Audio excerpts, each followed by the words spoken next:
de la communauté de communes du Grand Figeac. Nous tenons tout d'abord à remercier le président de la communauté de communes du Grand Figeac d'avoir facilité les choses pour pouvoir faire cette intervention et permettre de vous amener des éléments probants et un éclairage sur ce qui nous réunit ce soir. Lors de cette première séance de l'année, le conseil communautaire du Grand Figeac, vous allez être consulté sur l'adhésion au syndicat mixte de l'aménagement et de l'entretien des voies vertes créé par le conseil départemental du Lot. Ce syndicat a pour vocation de collecter 25 millions d'euros, dont environ 8 à la charge de notre collectivité, pour financer, entre autres, l'aménagement de la quasi-totalité de la ligne SNCF Figeac-Capdenac-Cahors en voie verte. Ce projet prévoit le déferrement de cette ligne, condamnerait toute possibilité de réouverture au trafic ferroviaire, alors que d'autres solutions existent pour la réalisation d'une voie verte à laquelle nous ne sommes pas hostiles. À l'heure où la transition écologique devient incontournable et urgente, où le mécontentement gronde sur l'affaiblissement des revenus d'une grande partie de la population, où la casse des services publics pénalise lourdement les habitants, notamment ceux des territoires ruraux, n'est-ce pas un non-sens de se priver d'une infrastructure publique de transport collectif qui peut jouer un rôle déterminant sur le plan social, économique, touristique et environnemental? N'est-ce pas non plus une provocation de financer une voie verte à hauteur de 25 millions d'euros, alors que vous dénoncez tous, à juste titre, la diminution des moyens mis à votre disposition pour répondre aux besoins de nos concitoyens? Pour notre part, nous pensons que ce serait une grave erreur politique et qu'au contraire, il convient plutôt de réfléchir à la réhabilitation et à la réouverture de cette ligne, dont les atouts sont considérables pour le transport des usagers, des touristes et des marchandises. D'autant que notre pays, 5e puissance économique mondiale, 3e pays au monde versant le plus de dividendes aux actionnaires, dispose des moyens financiers pour y faire face, pour peu que ces ressources fiscales n'aillent pas toujours alimenter les caisses de ceux qui en ont déjà amassé beaucoup et qui finissent dans les paradis fiscaux. Selon les conclusions d'une étude indépendante, la remise en service de cette ligne au trafic ferroviaire nécessite un financement de 30 millions d'euros, soit environ 5 millions d'euros de plus que le montant mobilisé pour l'exécution des travaux nécessaires à l'aménagement de cette voie verte, qui est de 25 millions d'euros. De plus, la réouverture au trafic ferré ne serait pas supportée uniquement par les contribuables lotois et des communautés de communes et permettrait de développer tous les potentiels de nos territoires au profit des générations futures. Cette nouvelle dynamique ferroviaire conduirait au désenclavement de la vallée du Lot avec de réelles retombées économiques, sociales et environnementales, et ceci sur l'intégralité de la ligne Cahors-Capdenac-Figeac, en correspondance avec les TER, la ligne Paris-Orléans-Limoges-Toulouse et la future ligne TGV Atlantique. Accompagnée d'une tarification sociale adaptée et cofinancée par les employeurs, elle favoriserait des déplacements domicile-travail moins coûteux et plus sécuritaires pour les salariés. Elle contribuerait également au développement touristique, rendant la vallée du Lot plus attractive toute l'année, grâce à ces relations ferroviaires, parmi lesquelles nous proposons d'y inclure une liaison à vocation touristique qui n'aurait plus à supporter seule les coûts de maintenance de l'infrastructure.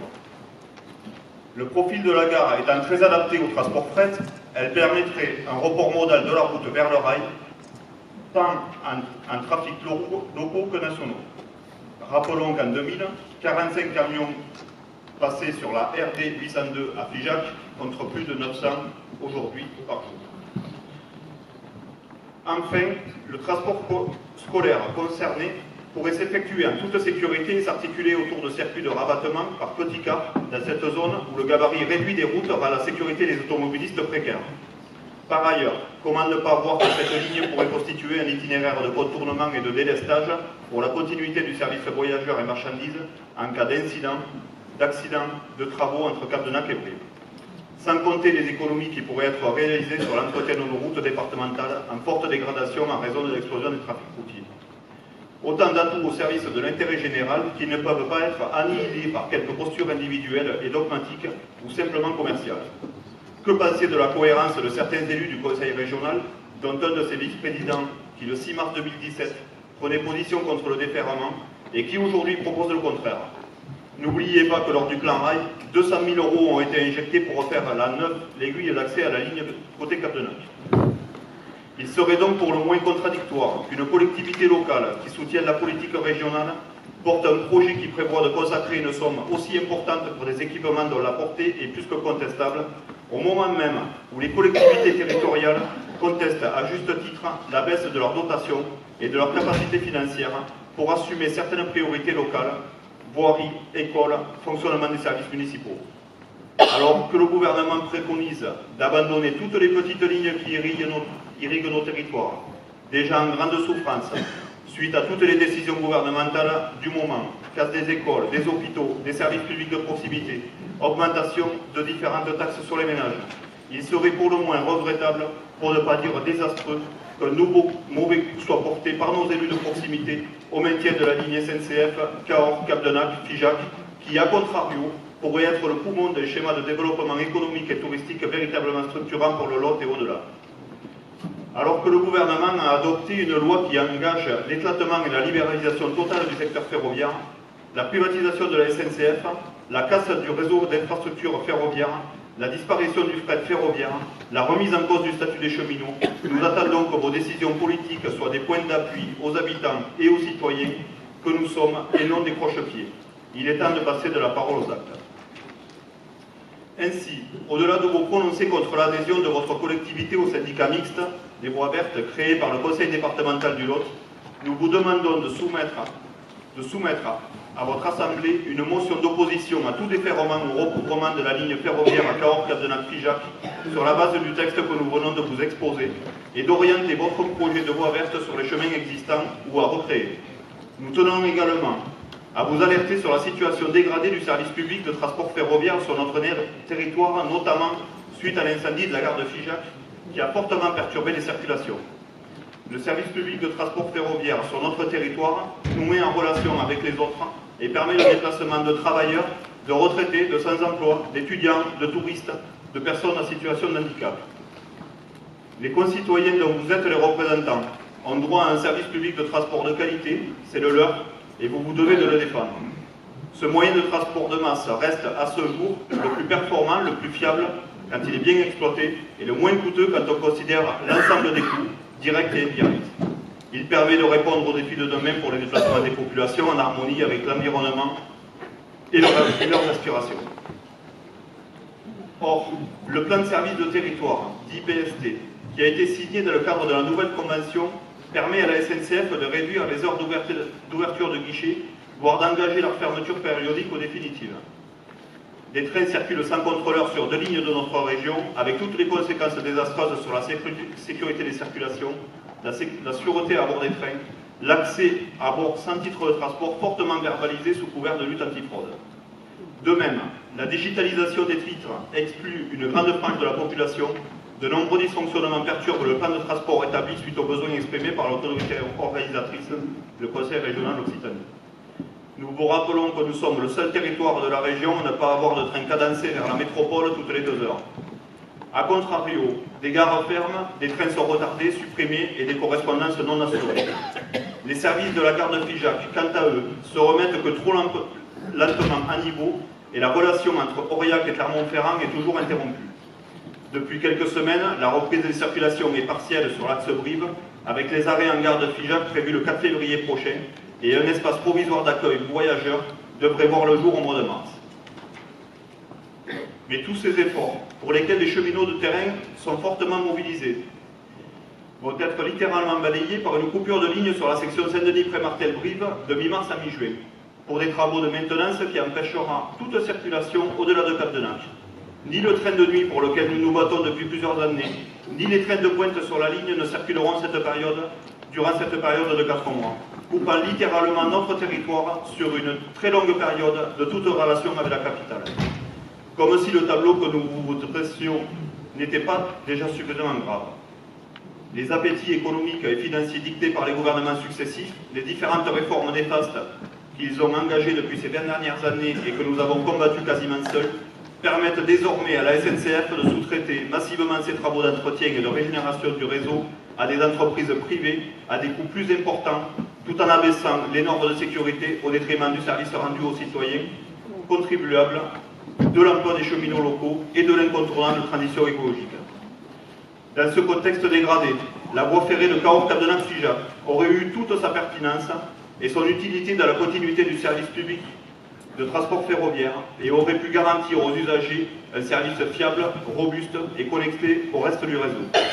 Cette ligne régénérée aurait également toute sa place dans l'avenir pour nous relier très rapidement au train à grande vitesse dont nous sommes écartés. Ne pourrait-on pas également imaginer que cette ligne rénovée puisse accueillir le train à hydrogène du futur Coradia E-Link développé par Alstom dans notre région Occitanie et circulant déjà en Allemagne? N'y aurait-il pas des solutions de financement et d'investissement croisés qui permettraient de les rendre plus supportables pour tous les protagonistes et qui induiraient des débouchés économiques intéressants pour nos concitoyens, concomitants au développement de cette vallée, en accord avec nos aspirations les plus profondes? Alors même si l'état des lieux que nous dressons et dont vous êtes parfois les témoins n'est pas rose, nous ne baissons pas les bras pour défendre les droits de nos concitoyens et l'intérêt général.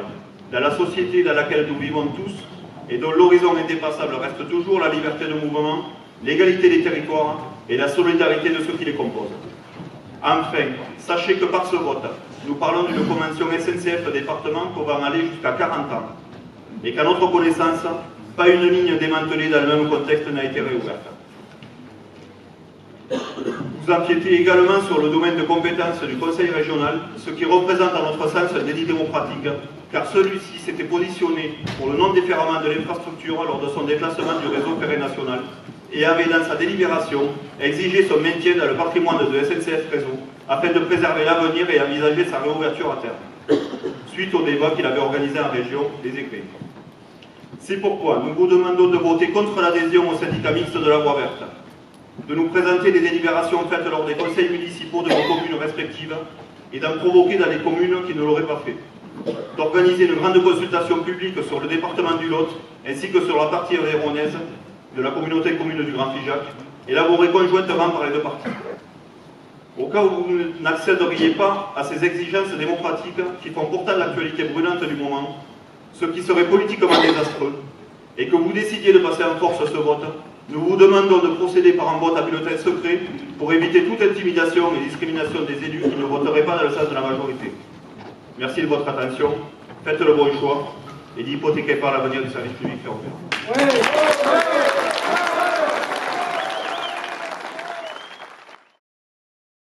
Donc je propose à Christian Caudron de faire la première partie de la présentation, après quoi je prendrai le relais. Alors, ce qu'on appelle en fait la première partie, c'est uniquement ce qui concerne les auditions, et la deuxième partie qui concerne, du moins après les auditions, donc ce qui concerne le statut du syndicat mixte. Ensuite, le président présentera l'intérêt général du projet, sa portée, de manière à ce que par la suite nous puissions répondre à des questions s'il y en a. Alors, je ne sais pas comment on répondra aux questions, si on répondra ensemble, si l'un répondra à certaines questions, l'autre à l'autre, on verra bien comment on se débrouillera. Je peux vous assurer en tout état de cause avant de commencer que nous avons toujours avec Vincent travaillé de concert avec la même optique, avec le même enthousiasme, et je le remercie sincèrement de m'avoir fait confiance à ce niveau. Voilà. Alors, pour ce qui est des auditions, vous avez en annexe un document que j'ai rédigé moi-même, je l'ai signé. Je l'ai rédigé bien évidemment avec les services du Grand Figeac parce que des notes ont été prises au cours des auditions. On a même enregistré ces auditions. Et c'est à partir de ces notes que j'ai essayé de faire quelque chose qui soit le plus concis possible parce que au-delà d'une page recto verso, on estime que les gens ne liront pas ou alors liront mal. Donc, l'objectif étant que vous puissiez avoir un maximum d'informations en un minimum d'espace, on a essayé de l'atteindre, cet objectif-là, sur un format, sur une feuille, donc recto verso, format A4. Ces auditions ont été menées, vous le savez, je pense, les 11 et 12 octobre, et un certain nombre d'auditeurs, c'est-à-dire les vice-présidents que vous voyez devant vous, donc de la communauté de communes, qui pouvaient se rendre libres ce jour-là, ces jours-là, ont assisté en tant qu'auditeurs à ces réunions. Il y avait également les maires des communes qui jalonnent la rivière, le Lot, mais il y avait également, au cours conseils communautaires précédents, nous avons demandé si certains conseillers communautaires voulaient nous rejoindre, certains l'ont fait, et nous ont rejoints effectivement. Nous avons aussi, donc, pendant ces 2 jours, écouté un certain nombre de personnes et de groupes qui étaient partie prenante dans l'aménagement de la vallée du Lot, et en particulier aussi d'une bonne partie de la vallée du Lot qui est faite de l'ancienne voie de chemin de fer, ou voie de chemin de fer qui est fermée entre Cahors et Cap-de-Loup. Ces personnes ces groupes qui ont été auditionnés, on peut les regrouper en fait en 3 grands groupes. Il y avait des collectivités locales, département du Lot, département de l'Aveyron, il y avait aussi des collectivités locales comme les communautés de communes qui sont nos voisines de Casseville, mais aussi Grand Cahors. Deuxième groupe, c'était des associations par exemple de commerçants, associations de cyclistes, etc. Et enfin, il y avait également des porteurs de projets, en particulier, par exemple, le porteur de projet pour un projet qui était toujours le train touristique, un train touristique qui irait donc de Cajarc à Saint-Cyr-Clair-Pompier. Les questions qui étaient posées et sur lesquelles devaient réagir ceux qui étaient auditionnés concernaient en un premier temps l'itinérance sur longue distance. Je pense que Vincent en parlera par la suite, c'est le fond même du sujet.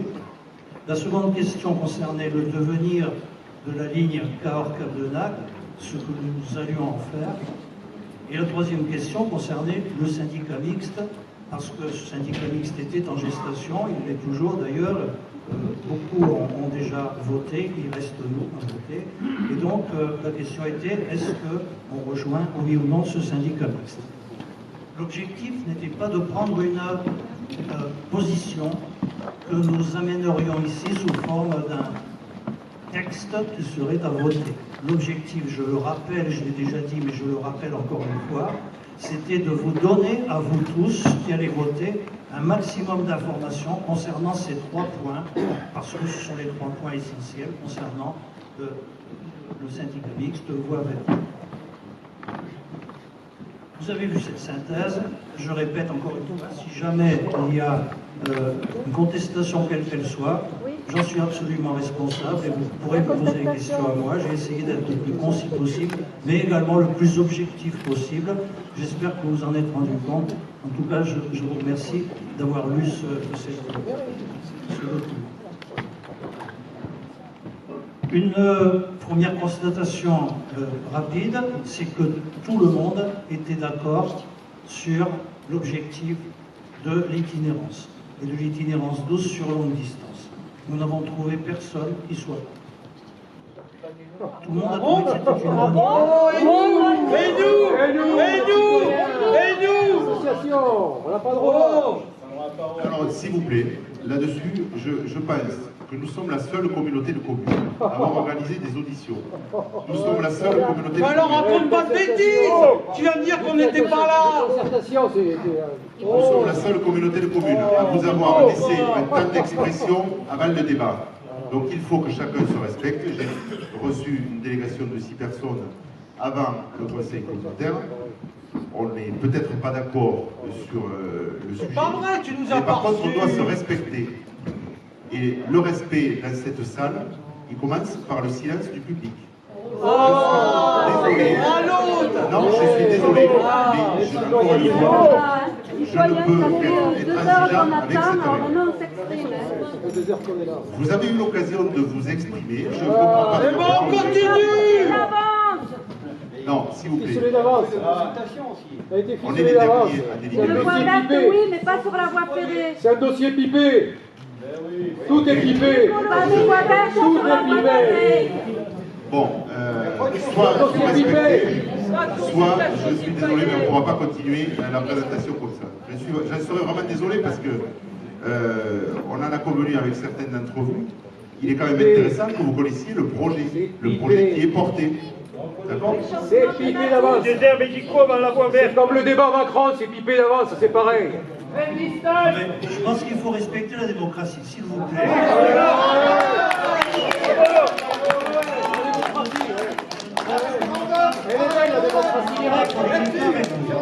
Je n'ai pas un caractère à polémiquer. Je dis simplement que nous sommes en démocratie. Vous avez élu un certain nombre de représentants. Ces représentants sont ici devant vous. C'est eux qui décident, pas vous.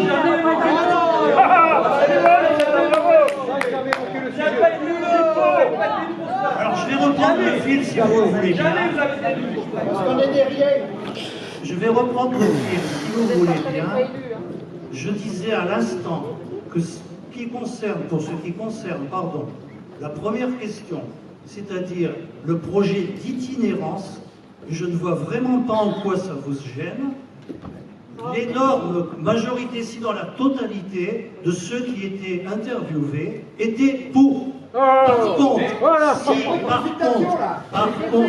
vous me permettez de terminer, par contre, les moyens d'y arriver n'étaient pas tous les mêmes, et en particulier, si je passe à la question numéro 2, c'est-à-dire l'utilisation de la voie de chemin de fer, un certain nombre étaient pour le maintien du train, sous forme de train touristique, sous forme de train, c'est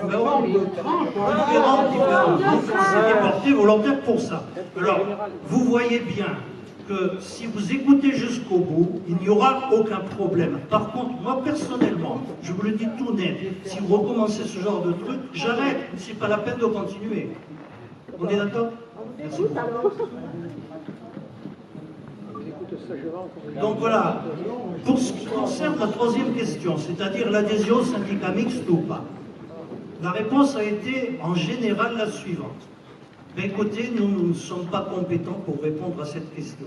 Et c'est logique parce que ceux qui répondaient à la question, ceux qui essayaient de répondre à cette question-là, n'étaient pas des élus. C'est une question à laquelle ce sont les élus qui répondront et qui le feront tout à l'heure.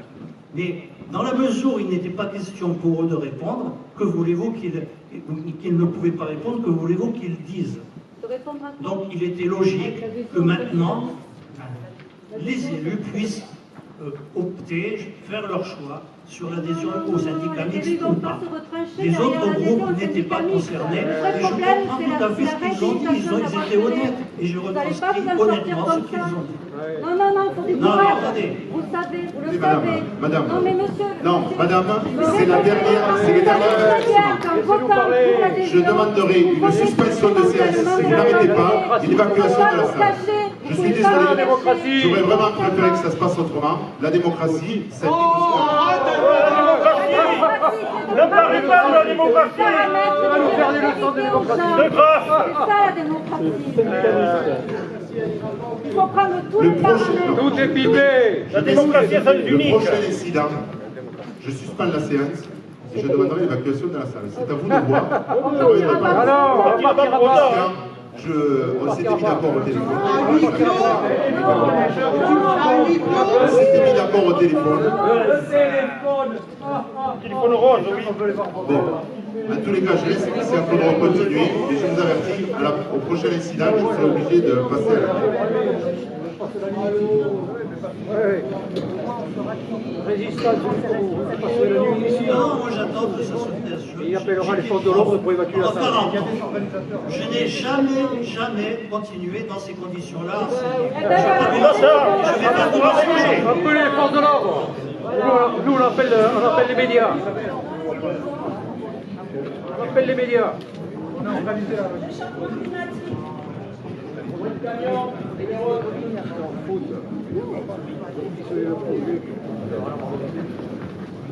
On veut conserver nos trains, on veut conserver les voies ferrées.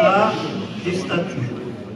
C'est la deuxième fois que nous votons une adhésion à un syndicat mixte, vous connaissez. Je m'adresse là aux élus. Vous connaissez bien évidemment ce qui concerne les statuts d'un syndicat mixte. Un syndicat mixte, ça a un périmètre d'action. Ce périmètre d'action, il est très clair. Il est annoncé dans l'intitulé du syndicat mixte. Il s'agit du syndicat mixte des voies vertes du département du Lot. Donc ce syndicat mixte va s'occuper exclusivement des voies vertes et pas des véloroutes. Aussi bien la création que le financement. Deuxième chose à dire, c'est qu'un syndicat mixte, ça a aussi un périmètre géographique. Ce périmètre géographique, vous le voyez, c'est le périmètre géographique du département du Lot. Peut-être que ça donnera d'autres idées à d'autres départements, mais pour l'instant, on ne se consacre qu'au département du Lot, à proprement parler. À l'intérieur de ce département du Lot, il y a deux grandes vallées, la vallée du Lot, la vallée de la Dordogne. Et à l'intérieur donc de cette vallée du Lot, il y aura 3 unités d'aménagement. Haute vallée du Lot, vallée moyenne du Lot et basse vallée du Lot. Comme vous en rendez compte, nous appartenons à la haute vallée du Lot, puisque nous sommes en amont donc de l'intérieur du département. Ces unités d'aménagement donc, concernent 1. L'unité d'aménagement de la vallée de la Dordogne, 2. L'unité d'aménagement de la basse vallée du Lot, 3. L'unité d'aménagement de la vallée moyenne et 4. De la haute vallée du Lot, et c'est à celle-là que le Grand Figeac appartient. Ça fait en gros 69 km. 69 km de distance entre Cahors et Cap-de-Nac. Grand Figeac représente en gros 35 km, et vous l'avez sur votre feuille, sur vos feuilles, vous pouvez voir une espèce de schéma qui vous résume tout cela. Cette unité numéro 4 concerne 2 communautés de communes, Grand Cahors, Grand Figeac, mais également 2 villages, Saint-Martin-la-Rouval et Sédevier.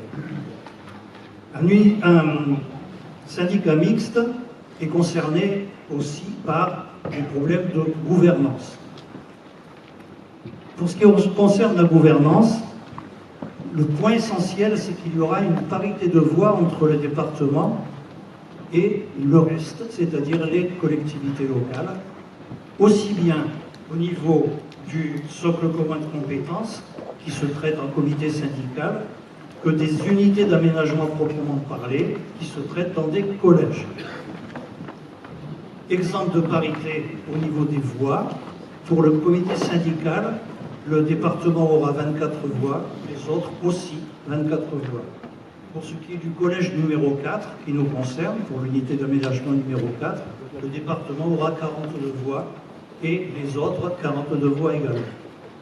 Nous devrons donc, pour nous, Grand Figeac, élire au cours du prochain conseil 6 titulaires et 6 suppléants qui représenteront notre collectivité aussi bien au comité syndical qu'au collège numéro 1. Si bien sûr nous décidons d'adhérer à ce syndicat mixte. Le troisième point concerne le financement et en particulier la clé de répartition entre les différents membres. Il y a d'abord le financement à proprement parler du fonctionnement du syndicat mixte, ça c'est partout. Le syndicat mixte, par exemple, aura du personnel qu'il devra payer, et donc il faudra qu'on paye pour ce fonctionnement du syndicat mixte, à proprement parler. Ce fonctionnement, donc, sera payé en fonction du nombre de la population, si vous voulez, de chaque PCI, de chaque communauté de communes. Ensuite, il y a ce qu'on appelle l'investissement initial, donc des voies vertes. Cet investissement donc, initial concerne l'aménagement des différentes voies vertes donc, et des différentes unités d'aménagement. En un premier temps, on va calculer le maximum de ce que cela va coûter. Pourquoi le maximum? Parce que nous sommes tenus de travailler dans un respect de qualité maximale. Pourquoi? Parce que les autres le font dans d'autres régions, et que si nous ne faisons pas et que nous produisons des produits qui sont de mauvaise qualité, ça ne tiendra pas la route. Par exemple, pour ce qui concerne la bande de roulement, il est logique qu'il y ait une bande de roulement qui soit durable, qui soit confortable, et donc qui coûte beaucoup plus cher qu'une bande de roulement qui soit de mauvaise qualité. Ceci dit, on le regagne par la suite, parce que si on fait des économies au départ qui sont de mauvaises économies, par la suite on le repaye en fonction. Donc en premier temps, on va calculer total combien ça va coûter pour aménager la voie. Ensuite, il y aura des subventions. Ces subventions proviendront de l'État proviendront également de la région et probablement aussi un peu de l'Europe, encore que ça sera certainement beaucoup plus limité que pour l'État ou la région. On va déduire ces différentes subventions de la somme initiale et le reste à payer sera divisé en deux. La moitié sera payée par le département, le reste sera payé par les EPCI en fonction du nombre de kilomètres donc, sur du linéaire en question qui est le leur. Répartition donc pour nous, Grand Figeac, une partie, Grand Cahors, une partie, Saint-Martin-la-Bouval, une toute petite partie, parce que c'est relativement limité, ainsi que Séneville. Vous avez une estimation qui vous est donnée. Je vous engage à prendre cette estimation avec beaucoup de précaution. En fait, nous avons travaillé dans le sens de la précaution maximale. C'est-à-dire qu'en un premier temps, nous avons essayé de calculer le coût le plus élevé. Il y a une fourchette de prix, c'est la fourchette supérieure qui compte.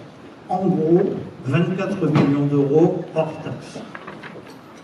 En un deuxième temps, nous avons essayé de minimiser les subventions. Comme nous ignorons le montant des subventions actuellement, il est difficile de savoir combien nous allons avoir, et donc ça pourrait aller de 20% au-delà. Nous avons pris ce qu'on peut considérer comme un plancher pour les subventions. Je pense que c'est assez clair à ce niveau-là. Vous comprenez pourquoi. Donc nous sommes avec un coût maximal au départ, des subventions minimales au départ. Ceci étant calculé, on en arrive pour le Grand Figeac à une somme de 4,7 millions. 4,7 millions, on espère et on pense que ce sera beaucoup moins. Encore faut-il attendre. On rejoint les discussions qui avaient déjà eu lieu auparavant sur les estimations préalables. Tant qu'on n'a pas assisté, tant qu'on n'est pas membre du syndicat, tant qu'on n'a pas discuté des différentes options, quand on n'est pas passé par la commission d'appel d'offres, tant qu'on ne connaît pas les subventions, comment voulez-vous qu'on ait une somme réelle? Alors, il ne faudra pas nous dire par la suite, vous aviez dit que c'était 4,7 millions et maintenant c'est 8 millions ou c'est 3 millions de... Pour la même raison, nous avons estimé un coût de fonctionnement ultérieur qui se monterait à 2 000 € au kilomètre. 2 000 € au kilomètre, vous avez vu tout à l'heure que notre kilométrage, c'est 35 km, pardon, notre distance. Donc, grosso modo, 70 000 € de coûts de fonctionnement ultérieur. Et je ne pense pas que là-dedans, il y ait les coûts de fonctionnement du syndicat mixte, mais ça n'ira pas, je pense, et j'espère chercher bien loin. Donc voilà. Voilà les différentes informations que l'on peut vous donner concernant les statuts de ce syndicat, qu'il faudra donc bien sûr voter lorsqu'on décidera, si on le décide, de rejoindre ce syndicat. Je laisse la parole maintenant à Vincent Labarthe pour la suite des opérations et en particulier sur ce qu'on peut appeler l'étendue même du projet et son importance qui est capitale pour nous. Je vous remercie d'avoir écouté à la fin. Les collectivités qui ont délibéré, donc effectivement nous sommes les derniers, le département a délibéré, la communauté d'agglo du Grand Cahors également, celle de Cosse-Vallée de la Dordogne l'a fait aussi, bien que ça ne soit pas sur le même projet de voie verte, mais la communauté de communes Vallée du Lot et du Vignoble l'ont fait également, les communes de Sénévière et la Bouval l'ont fait dernièrement. Donc moi je voudrais vous donner simplement la dimension du projet telle que je l'aperçois. Parce que tout à l'heure, lorsqu'on a rencontré effectivement un certain nombre de représentants, on avait une information qui a priori n'était pas la même. Le projet, il ne s'inscrit pas du tout dans la ligne Capdenac-Cahors, Capdenac-Cahors, parce que c'est Capdenac-le-Haut-Cahors. La ligne, la voie verte, elle est intéressante à partir du moment où elle peut nous permettre de nous démarquer d'un point de vue touristique sur des itinéraires qui seront portés d'un point de vue publicitaire à une échelle nationale, voire européenne. Et l'idée qui est poursuivie, c'est qu'on ait un itinéraire phare des sources du Lot jusqu'à l'Atlantique. Un itinéraire qui soit partagé entre de la véloroute et de la voie verte. Il se trouve que la portion de voie verte que nous pourrions réaliser ici serait certainement la plus qualitative de l'ensemble de ce projet. C'est la raison pour laquelle j'ai fait venir le président du département, je ne me rappelle plus quand est-ce que c'était, mais c'était pendant les vacances de Noël, donc le 21 décembre, pour lui faire partager cette vision. Il est vrai que jusqu'alors, on ne savait pas très bien où s'arrêtaient les limites de ce projet, à savoir est-ce que c'était la Madeleine, est-ce que c'était là où les rails s'arrêtent. Donc, nous avons ensemble parcouru l'itinéraire. L'idée, telle qu'elle est retenue aujourd'hui, ça serait de pouvoir traverser le département du Lot, puisque je vous rappelle qu'il y aurait, de mon point de vue, aucun intérêt à faire un itinéraire simplement de Capdenac à Cahors. Donc, pour aller chercher les voies vertes qui arrivent côté Aveyronais jusqu'à pas Capdenac, mais à Lille, jusqu'à Saint-Martin-de-Bouillac, donc à la limite de la commune d'Asprières. Je vous rappelle que c'est Jean-Suic, donc la communauté de communes de l'Antiquaire qui peut s'arrêter. Donc on pourrait traverser le Lot avec, soit en s'appuyant, soit en cherchant en tous les cas une solution à côté de l'ouvrage du pont ferroviaire qui existe et qui fonctionne actuellement sur la route de Figeac de Cazeville. Vous voyez où est-ce que c'est, à la sortie de Capdenac. Donc on va chercher à traverser le Lot à cet endroit-là, pouvoir redescendre donc sur la voie communale qui est située entre la départementale Figeac de Cazeville et le Lot, et suivre cette route sur un petit kilomètre, je n'ai pas la distance exacte, mais sur un petit kilomètre, voilà, vous le voyez derrière moi, de manière à pouvoir aller chercher un ouvrage que peu de gens connaissent ici, mais qui existe, le maire de Capdenac, le haut pourrait en parler plus précisément. Il s'agit en fait d'un tunnel de la Batellerie qui a été construit en 1862, très peu exploité parce que justement le train est arrivé à Capdenac à ce moment-là. Pouvoir donc traverser, pas traverser, mais traverser le tunnel de la Batellerie en empruntant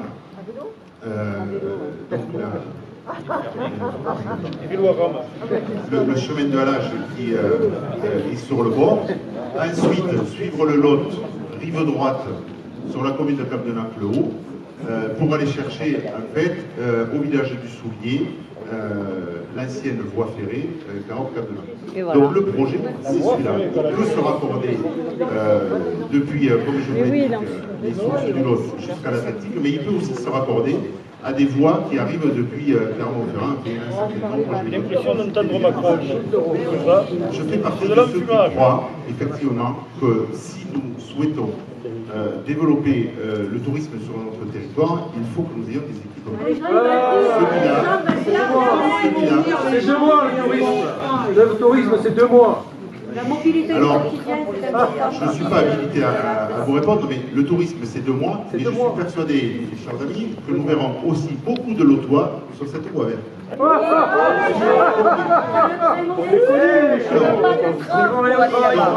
S'il vous plaît, soit vous arrêtez, vous écoutez jusqu'au bout, parce qu'il faut aussi quand même écouter le projet, soit on enregistre la séance. Donc l'idée, c'est de pouvoir cheminer ensuite sur l'ancienne voie, avec un passage sécurisé sur la commune de Feixel, donc en bas de la côte de la Madeleine, parce que là on a encore un faux effectivement qui est relativement dangereux. Donc on aurait comme ça un itinéraire de 69 km, voire un peu plus, puisque si on va chercher la limite du département du Lot, de l'Aveyron, pardon, ça doit représenter un peu plus, mais on aurait un itinéraire qui serait l'itinéraire le plus qualitatif de cette fameuse voie verte du Mont-Lozère jusqu'à l'Atlantique, et qui nous permettrait certainement de pouvoir, à partir de cette voie verte, créer des variantes qui pourraient, j'en suis convaincu, mais il faut qu'on y travaille, amener des personnes donc, sur la vallée du Célé et sur d'autres communes. Donc c'est l'idée que nous avons, qui vous est aujourd'hui présentée, qu'on a négocié avec le conseil départemental. C'est la raison pour laquelle nous délibérons les derniers, parce que sur le tronçon, enfin, le segment qui nous était proposé, l'unité qui nous était proposée, le côté du Grand Cahors avait beaucoup d'ouvrages, beaucoup d'investissements, donc il me semblait que ce n'était pas tout à fait paritaire. Donc l'idée, ça a été, plutôt que de négocier quelque chose au rabais, mais chercher vraiment un itinéraire très qualitatif, parce que contrairement à ce que beaucoup croient, moi je pense que cette voie verte sera empruntée dans ce sens plus facilement que dans l'autre. Donc nous serons la porte d'entrée de l'autre, mais surtout la porte d'entrée du segment le plus qualitatif. C'est comme ça que j'imagine ce projet, et c'est la raison pour laquelle j'ai décidé de le défendre, avec toutes les questions qui vont avec, bien sûr, mais je crois sincèrement que nous avons intérêt à pouvoir avoir sur notre territoire des équipements qui nous permettent de développer ce segment-là et de pouvoir accueillir un certain nombre de touristes sur le secteur. Nous avons donc réfléchi et j'ai réuni donc les commissions territoriales depuis un petit peu de temps. Pas plus tard qu'hier, j'étais sur le secteur de Saint-Michel, Soliac, d'autres communes pour pouvoir discuter de l'ensemble des travaux qui sont menés par la communauté de communes, mais j'ai bien senti évidemment que ce projet intéressait tout le monde. Mais encore une fois, de mon point de vue, il ne peut être intéressant que dans cette dimension. Si c'est un projet hors Cap-de-Lan, ça n'a absolument pas les mêmes retombées, ça n'a pas de sens. Moi, je suis vraiment convaincu qu'il ne peut être jouable qu'à cette dimension-là. Et je suis autant que le président du département puis entendre, après qu'on ait cheminé ensemble sur le potentiel qui résidait notamment à l'entrée, il reste encore quelques ajustements. Est-ce que nous pourrons traverser au niveau de l'ouvrage du pont ferroviaire qui existait d'ailleurs au pont Eiffel, il faut aussi le dire. Est-ce que nous pourrons traverser là ou est-ce qu'il faudra traverser ailleurs? Pour ma part, en tout cas, je souhaite qu'on ne traverse pas sur le pont routier parce que ça couperait un peu en termes de sécurité d'abord, ça représenterait un certain danger et puis ça ne représenterait pas l'intérêt qu'on peut avoir à rester sur ces voies douces tout à fait au bord du Lot. Il me semble que c'est vraiment un projet intéressant. Voilà comment est-ce qu'il est proposé. Je pense qu'on va prendre maintenant une séance de questions, sachant que on va aller sur les questions. Allez, Monsieur Soto.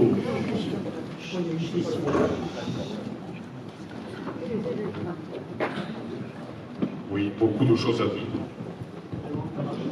Beaucoup de choses à dire, je vais essayer d'être le plus concis possible. Tout d'abord, je dois souligner, j'étais membre de cette commission qui a audité, que notre ami Christian Caudron, ça a été très bien tiré, ce n'était pas évident au départ, tout le monde a pu s'exprimer librement, et dans un climat apaisé, les pour, les contre, etc.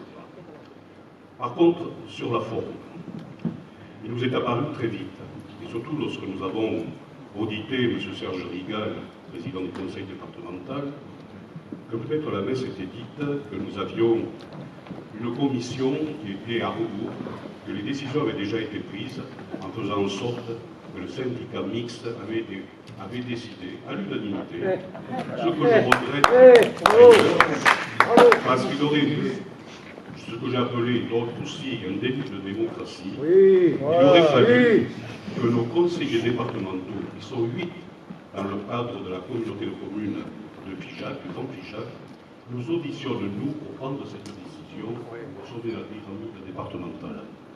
Donc là, nous étions acculés à prendre la décision voie verte, 50% de département, et puis pas de déférer la voie, et pas un penny pour du rail. Sur la forme, ça c'est la forme. Sur le fond, il nous est très vite apparu aussi, et c'est peut-être des occasions manquées, je l'ai dit à ce moment-là, en novembre, que dans le cadre du plan rail régional Midi-Pyrénées, qu'avait mis en place Martin Maldy, il n'y ait pas eu 50-70 000 euros supplémentaires, alors que le plan rail était de 500 et quelques mille euros, pour faire réellement une voie Cap-de-Lan aux normes, comme ça a été fait dans les autres voies. Ah, c'est dommage, c'est une occasion manquée. Il y a aussi, dans les choses que nous avons pu voir et que nous avons pu auditer, c'est que la voie verte, certes, c'est 35, 40, 50 km. Alors, dans les derniers chiffres de l'ADEME, nous faisions une exposition dernièrement à la place à Salle-Valais, à Figeac, est apparu le chiffre. Aujourd'hui, il y a entre véloroute et voies vertes plus de 6 000 km en France. 4800 vélo-routes, le reste en voie verte. On sait très bien que la poursuite de notre voie verte en Aveyron sera en vélo-route. Et même en amont, eh bien, dans le Tarn-et-Garonne et autres, il y a du vélo-route, qui est supérieur d'ailleurs en kilométrage.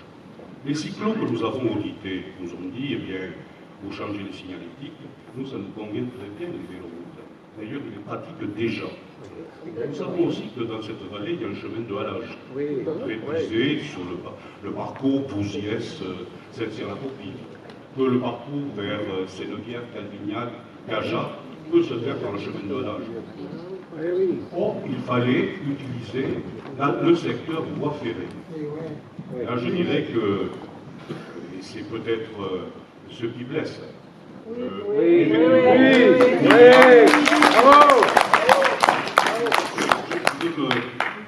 Disons, positionner sans position idéologique par rapport à ça, mais de bon sens. De quelque part, de manière moins, disons, coûteuse pour les collectivités. C'est pas parce qu'à 50% des départements, nous devons aller vers cette voie verte. Surtout que les enjeux, nous l'avions dit à la Commission aussi, étaient surtout pour la partie caducienne. Il nous a semblé un petit peu dicter au reste du territoire le prolongement de la voie verte.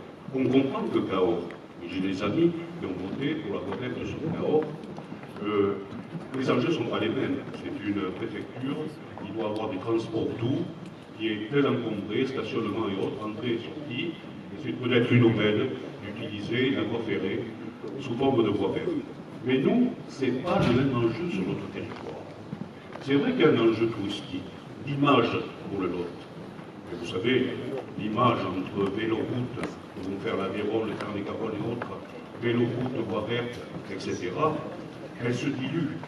J'aimerais bien qu'il y ait une expertise d'ailleurs pour savoir, compte tenu des coûts qui vont nous vraiment être forts pour la communauté de communes pour plusieurs années, de savoir quel est le plus touristique par rapport à cette voie qui est paysagère.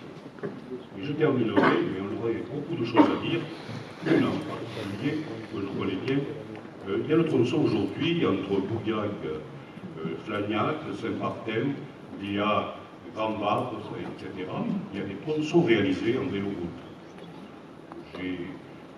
J'habite un lieu de temps en temps où je vois comment est utilisée cette vélo-route. Ce sont des gens locaux, il n'y a pas de touristes supplémentaires. Et j'ai auditionné certaines voies vertes qui existent en Midi-Pyrénées ou Occitanie. Le plus, et je comprends que notre ami Bourgeot se soit battu pour un train touristique, le plus, nous le voyons, le train des Fenouillettes, le train jaune dans les Pyrénées, qui apporte un tourisme constant. Bravo, bravo, bravo, bravo. Le service public. Écologistes et militants écologistes, je crains que les générations futures nous reprochent lourdement la décision qui doit être prise ce soir en termes d'urgence écologique climat et en termes de modalités possibles. On l'a vu quand on a invité un groupe, il y a des technologies qui évoluent, multimodales, radio, et là, je crois qu'il ne faut pas fermer la porte à cela. Effectivement, le tourisme, c'est une voie d'avenir, mais ce n'est pas la seule voie pour ce tronçon de la vallée du Lot. Il y a d'autres possibilités. Alors, moi, je le dis à tous mes collègues, c'est pas pour critiquer, pour être, disons, dans un contre, mais c'est la voie de la raison, à un moment donné, pour prendre du recul et voir, par anticipation, ce qui peut s'organiser dans le futur. Bravo!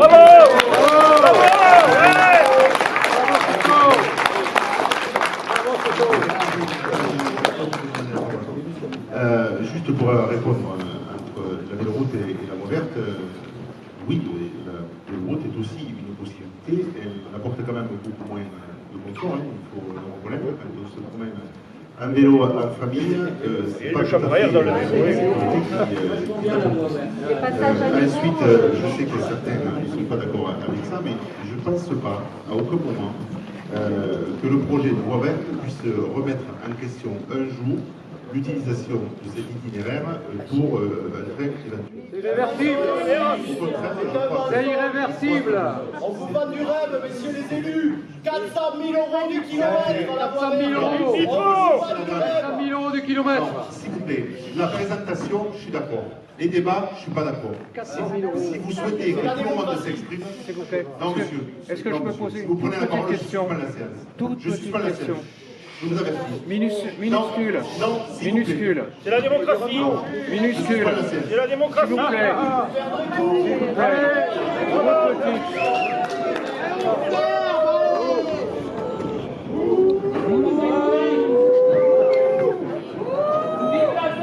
Pensez aux générations futures. Vive le Québec libre.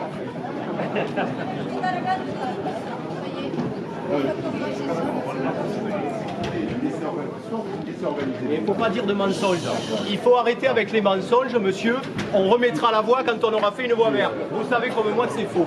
On en a parlé. Soit vous le maîtrisez, soit je ne suis pas la séance. Mais ne dites pas de mensonges aux élus. Moi, je peux considérer que vous êtes aussi. C'est un mensonge. Moi, je peux affirmer les choses et je peux amener une preuve. Amenez-nous une preuve qu'une voie ferrée a été remontée sur une voie verte. J'ai fait tout ce que j'ai pu pour garder la salle. Ne dites pas de mensonges. Monsieur, ne dites pas de mensonges.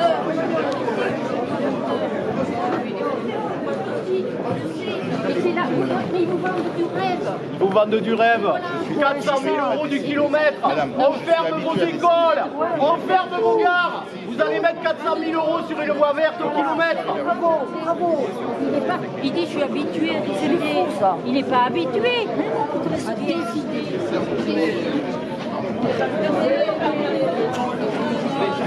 Non, mais s'il vous plaît, Eh bien, on reviendra à notre... Madame,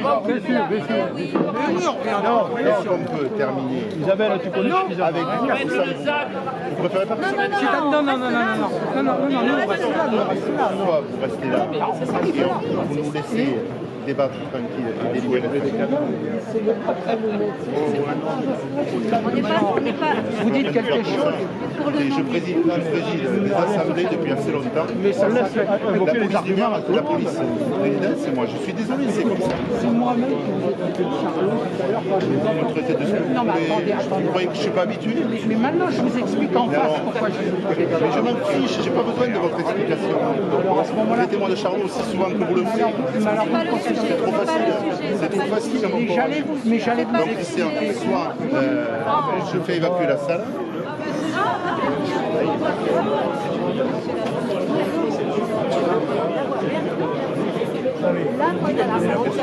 Non, mais la voie verte et la voie ferrée. Mais laissez-nous de délibérer sur qu'il y aura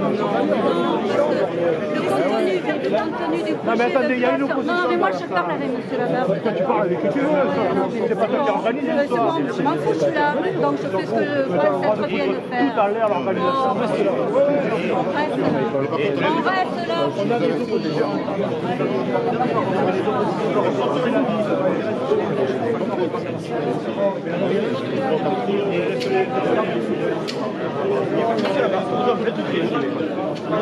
Moi, c'est une fois. Moi, je le fais pour vous et je vais vous dire, moi, je vois que je suis là, j'ai trouvé que des notoires. Que des notoires, tu l'as dit, que des notoires. Une fois que tu l'as dit, mais par contre, ce que j'ai fait, je n'ai trouvé que des notoires. Et bien alors, vous faire des voies vertes parties pour les Parisiens qui veulent la vie là-bas, je pense qu'ils peuvent. Moi, je peux continuer à d'accord. Payez toujours. Ah oui, non, Vous voterez en fonction des fois.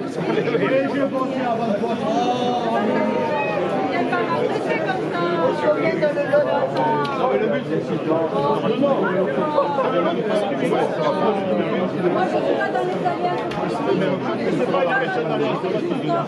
Oui, non mais peu importe, quand on vient dans le Lot, non, j'habite à côté de la gare de Figeac. Le train, ça n'existe plus. Non mais on n'a pas de moyens de locomotion. Figeac, c'est dans un trou. Alors si vous ne défendez pas la voie ferrée, défendez pas. Non, je ne dis pas ça. Sincèrement. Je pense que je suis assez ne me faites pas ce coup. Vous voyez, c'est le roi fermé depuis 82, j'avais 10 ans. Mais comment on a pu en arriver à... On ne pourrait pas la rétablir, cette... Qu'est-ce qui empêche comprends pourquoi la vase est en train de... D'accord. Non mais là pour le coup, pour ce soir, ne me fais pas le coup de Qui c'est qu'on ça fait 10 ans que les mais bon, mais alors tu dois payer le sang. Non mais après c'est normal. Je dis simplement, ça sert à rien de collaborer. Qu'est-ce que vous avez dit? On a décidé de prendre. Eh oui, non, mais ça serait con qu'on n'aille pas au bout. C'est vrai, on aimerait entendre. Personne n'a dit que ça allait pas. Ah ouais? Ah, lui, il a dit on évacue la salle. Mais alors tu me laisses dire des vérités. On a fait. Mais non, qu'est-ce que tu crois que. Donc la proposition est la suivante. On reprend le débat. On va jusqu'au vote, à condition qu'il n'y ait pas d'interpellation comme on a pu en connaître jusqu'alors. Et si c'est le cas, je reporterai le point de l'ordre du jour et nous convoquerons une séance à huis clos pour délibérer. Donc, mais écoutez, c'est la seule proposition. Non mais vous pouvez penser ce que vous voulez. C'est la seule proposition, ou alors il faut évacuer la salle. Je comprends que vous ne voulez pas évacuer. Je ne vais pas demander aux forces de l'ordre d'évacuer la salle parce que véritablement, on n'est pas du tout sur ce sujet. Donc, pour que le débat puisse être organisé, soit vous respectez les élus, soit j'appliquerai ce que je viens de vous proposer. Voilà. Donc, je demande à tout le monde de s'installer, que le débat reprenne et qui demande la parole. Monsieur Bouger. Après, chacun son tour. Bonjour à tous, donc Alain Bouget, le maire de Saint-Chelles. Alors, Saint-Chelles, c'est sur le Causse, ce n'est pas dans les vallées. Nous, on est loin des transports, on est loin de tout ce qui était auparavant la voie ferrée sur la vallée.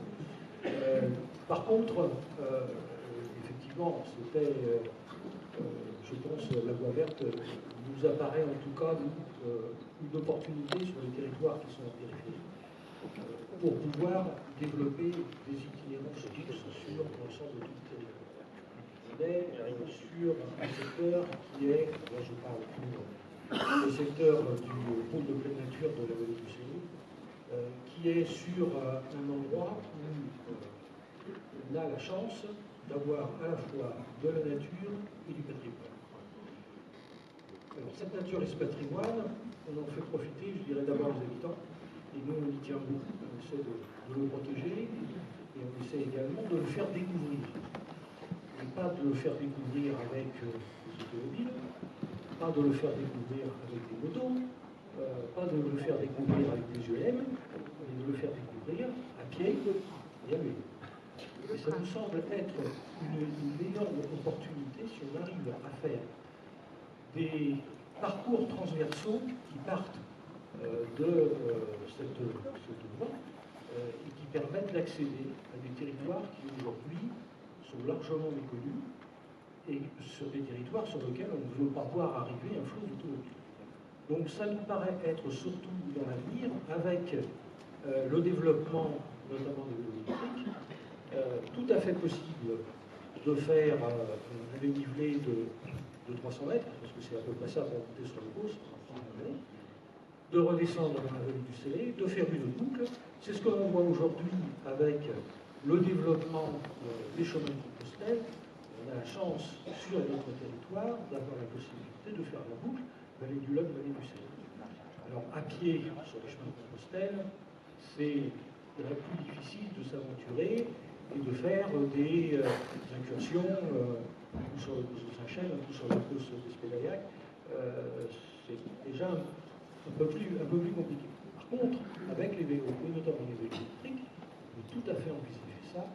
Et c'est, je pense aussi, pour notre territoire, une opportunité à développer si on sait le faire.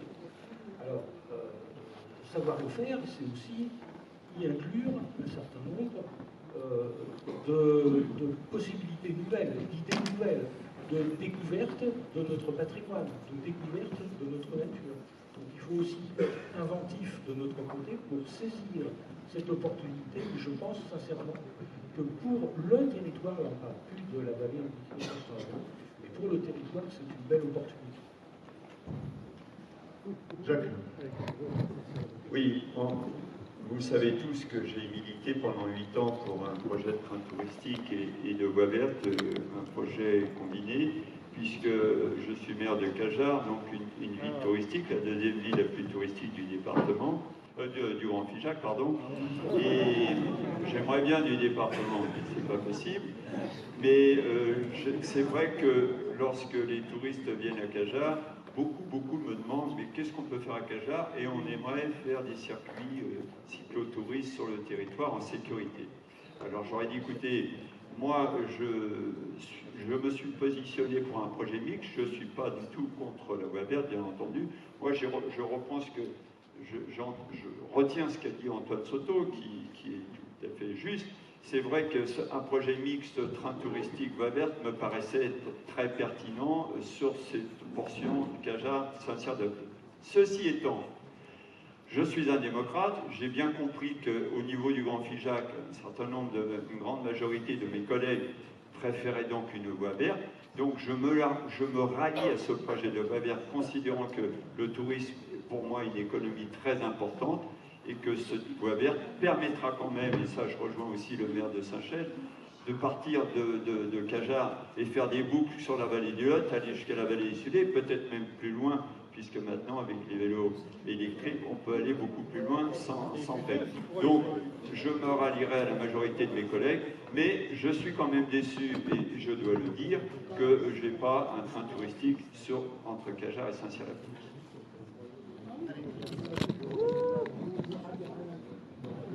Mathieu, maire de Jacquard, je suis trop concerné par cette voie verte là. Je suis quand même pour une voie verte, c'est un principe, c'est une excellente initiative pour le département du Lot. Toutefois, je pense qu'elle doit passer au mauvais endroit. Il y a une autre option qui n'a jamais été étudiée, c'est l'option qui a été très peu étudiée, c'est l'option d'utiliser les chemins de halage. Le Lot, il y a un chemin de halage tout le long du Lot. C'est une ancienne voie navigable qui est très ancienne, et il y a des chemins de halage qui vont pratiquement de l'Aiguillon à Port-d'Agresse. Et ces chemins de halage, ils existent sur la majorité du parcours. Ils sont quasiment horizontaux, enfin ils suivent la pente de la vallée, de la vallée du Lot. Ils sont relativement faciles à maîtriser, même les endroits qui ont été privatisés plus ou moins à l'arrache, c'est relativement facile de reprendre le contrôle du foncier. Il faut s'imaginer quand même qu'une bande de 10 mètres sur 1 km long, ça fait 1 hectare. Ça ne va pas ruiner le syndicat s'ils essayent d'acheter ces terrains ou de les exproprier. Ça ne va pas être un gros investissement. L'option proposée, c'est la destruction d'une voie de chemin de fer qui pourrait éventuellement pour l'avenir servir. Le chemin de fer, c'est quand même le moyen de transport qui dépasse le moins terrestre, qui dépasse le moins d'énergie à la tonne. Cette voie de chemin de fer, elle est quasiment horizontale. D'ailleurs, elle a été retirée de la circulation au moment où les trains lourds qui alimentaient de Caseville pour les aciéries et l'usine à zinc les 6 usines ont été fermées, donc les trains lourds ont disparu. Pour moi, l'avenir des transports de fret passe plutôt par le chemin de fer que par la route. Et il faut garder cette possibilité à venir. Si on fait cette voie verte sur cette voie, on détruit la voie de chemin de fer et on détruit cet avenir. Deuxième point, au niveau des investissements et du fonctionnement, il faut bien se dire que aménager une voie de chemin de fer comme ça, il y a des ponts, il y a des tunnels. Si dans 3 ans ou 4 ans après l'ouverture de la voie verte, un expert qui passe dans un tunnel vous dit, vous voyez là, il y a des cailloux qui se déplacent au plafond là, qui ont bougé, il faut refaire le tunnel. L'investissement, ça va représenter l'ensemble de l'investissement de la réalité du syndicat au départ. Parce que vous pouvez demander à des experts de la SNCF, de l'équipement de la SNCF, de réflexion de tunnel. Et un tunnel, il peut très bien avoir des vis cachées, même si vous êtes passé d'expertise minimale, il peut très bien travailler, et c'est suspendu, le risque est suspendu au-dessus de la tête. Là. Et il y a aussi les ponts. Il y a des ponts métalliques, il va falloir les peindre un jour, et la peinture d'un pont, ça coûte aussi une fortune à ce niveau-là. Alors que le chemin de halage, il n'y a pas de pont, il y a très peu il n'y a pas de tunnel, il y a des passages sur les routes, c'est des routes départementales généralement qui vont dessus. Il y a très peu de contact avec les voies publiques. Et effectivement, bon, l'argument de dire qu'il y a des endroits où le chemin de halage a disparu parce qu'il y a eu un écoulement, il y a des endroits où le chemin de halage change de côté de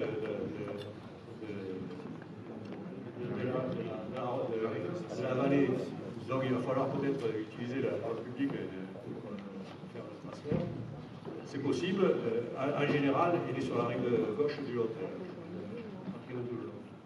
Donc il n'y a pas beaucoup de sauts à ce niveau-là. Et même la bord de Cap-de-Nac se ferait par Lignac-le-Bas, ça veut dire par la cour de Lignac-le-Bas, où il y a le chemin de halage. Il n'y aura même pas besoin de traverser l'autre, c'est bon. Je vous remercie pour m'avoir attendu. Sociétal d'entretien des ouvrages, que ce soit la voie verte ou le train, le sujet est le même. Oui, mais en fait, c'est pas le même exploitant. Je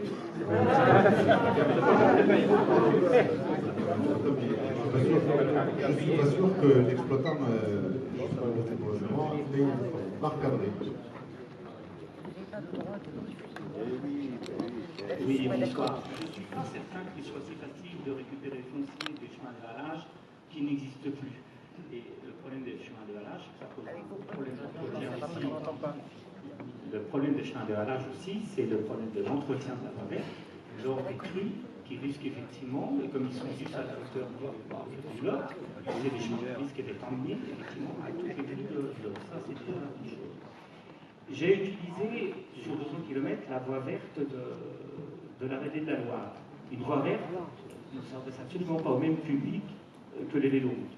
Les véloroutes, c'est des cyclotouristes qui vont dessus, qui sont des gens expérimentés, qui sont des adultes, qui savent aussi faire attention pour tous les dangers qui sont sur une route, même s'il y a peu de circulation. Une voie verte s'adresse à des familles qui sont avec des enfants et qui sont en toute sécurité.